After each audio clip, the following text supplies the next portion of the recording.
We've all heard that if you could win the morning, you could win the day. One of the ways to doing that is to create regular rituals and routines so you don't have to think about what you need to do.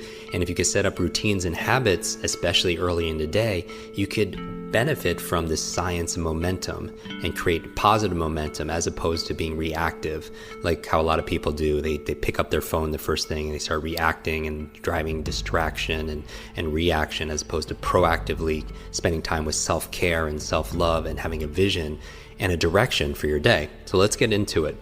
Now, as I jump into this again, this is my ideal day. So sometimes I can't do all of this, but I can do as many as I can. So the first thing I do when I wake up is I recall my dreams. When you're dreaming is that you're actually processing and integrating and working on solutions, your subconscious mind, to the things that you're focusing on during the daytime. But most people forget their dreams. After that, I get out of bed and I make the bed. Okay, and now this is something that is obvious that most of you do, but if you don't do it, take 2 minutes and make your bed, because that's a success habit, right? If we're talking about positive momentum, the science momentum, getting things done, checking things off, doing it with excellence, then make your bed. It's worth the 1 or 2 minutes, because again, how you do anything is how you do everything. And to have a good check mark on something like making your bed is very powerful, because it teaches you to be able to do something really well in excellence like they do in the military. And the other benefit is when you come back at the end of the day, you come back to success. You come back to your bed already made. After that, what I'll do is I'll go into the kitchen and I'll have a tall glass of water, because we use a lot of water and most of us are very dehydrated at night. I'll take my supplements there. I take my probiotics, which is the big one, because your gut is your second brain. We talk about quick brain, being your brain in your head, but you also have incredible amount of nerve cells in your gut. And so I want to make sure that's being fed and healthy, so I take my probiotics. Then what I do is I do my breathing, right? I'm thinking about the things I'm focusing on here. I'm thinking about excellence. I'm thinking about hydration. I'm thinking about oxygen. Whatever your breathing technique is, I focus on breathing. So whether it's box breathing or alpha breathing, whether it's Wim Hof's method, I do a breathing technique because I want to fully oxygenate my body and my brain, which is obviously part of my body also as well. And maybe we could do another episode dedicated towards that. I do my meditation in the morning and also later in the afternoon or evening, sometimes before I go to bed, but I always do an early morning meditation. I do it for about 20 minutes. Mindfulness is so important. So I want to have a clear mind as I enter the day. And so meditation puts me in that space. 15, 20 minutes. Some of you use Headspace app. Some of you use the Muse device, use some kind of technology. I meditate then. From there, I do 1 or 2 minutes of just movement. And this could be different. It could be calisthenics, it could be burpees, but I just want to get into my body after I meditate. And so I move my body pretty intensely for a couple minutes. And if I'm in a hotel room, maybe I'm just doing jumping jacks, but I'm doing crunches for 2 minutes straight. I'm just waking my body. That is not my exercise for the day. It's just for me to get my heart rate beating and getting some movement in my body. From there, I take a shower, and it's cold shower. And I do believe in cold therapy. It works for me. It helps me to reset my nervous system. Ice baths are very powerful because it helps, like if you hit your knee, you put ice on it to reduce swelling and inflammation. Cold therapy is a very powerful way of resetting your nervous system and reducing inflammation. So I take a cold shower. When I get out, I go through my normal routine, right, of shaving and brush my teeth, all that good stuff.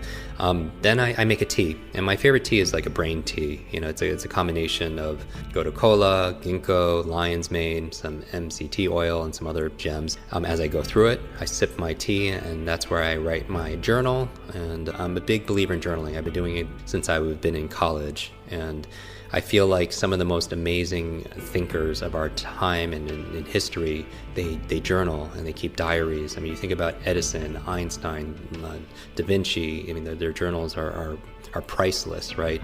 From there, right from journaling, since I'm writing, and I like writing. There's a lot of studies saying that handwriting is better than actually typing. Then, since I'm writing already, I'm going to my to-do list. And we all have most of us have an ongoing to-do list of things that we need to get done. For me, the big thing is I just want to be able to accomplish, as a total win, 3 things for work and 3 things personally. And they don't have to be all epic big things, but I just feel like that if I could get 3 of my work goals done on my to-do list and 3 of my personal things to do, then it's been a great day. And it's kind of like my friend Clay Hebert talks about a champagne moment. It's like your champagne moment when you're looking back at the end of the day saying, yes, today was a great day. Today I crushed it. Today I won. And in addition to my to-do list, I also have a to feel list, because I feel like a lot of our who we are is our states and emotions, and I think I don't want it to be just where I happen to feel a certain way by accident. It's by its design. It's the metaphor I always talk about, the difference between a thermometer and a thermostat. A thermometer reacts to the environment, and I feel like sometimes if I act like a thermometer, I'm just going to react to everything that's going on in my world, and I just might have some good positive states, as opposed to being a thermostat where I set in advance a standard, a goal, for my to feel list, certain feelings I want to feel throughout the day, so I could design it that way. To feel love, to feel curious, to feel bewilderment, right? Connection, gratitude. I also have, besides a to-do list and a to-feel list, I also look at my to-be list. Like, who do I want to be today? And do I want to be a good partner? Do I want to be a good friend and a good leader, a good teacher, a good coach? I feel into what I want to be that day, because it's not just about we're not. It's kind of cliche, but there's a truth to it. We're not human doings, right? We're human beings. So who do I want to be today? From there, if I have time, I'll make time for the things that are most important, is I read. I read for about 20, 30 minutes. So after I do my reading, then I go and I make my brain smoothie, brain berries, which are your blueberries and avocado and your leafy vegetables, and water and everything. And when I'm done with that smoothie, I go through my brain training in one of our quick learning online programs at quicklearning.com. We have an online speed reading course, online memory course, thinking course, academic success course. That's where I do my brain training. And I like to do it in the morning because I want to jumpstart my brain, my mind, if you will, and also my body. And that's the goal for me, that focusing in the morning. So after I do certain brain trainings, which are all in our programs, then I really start my day.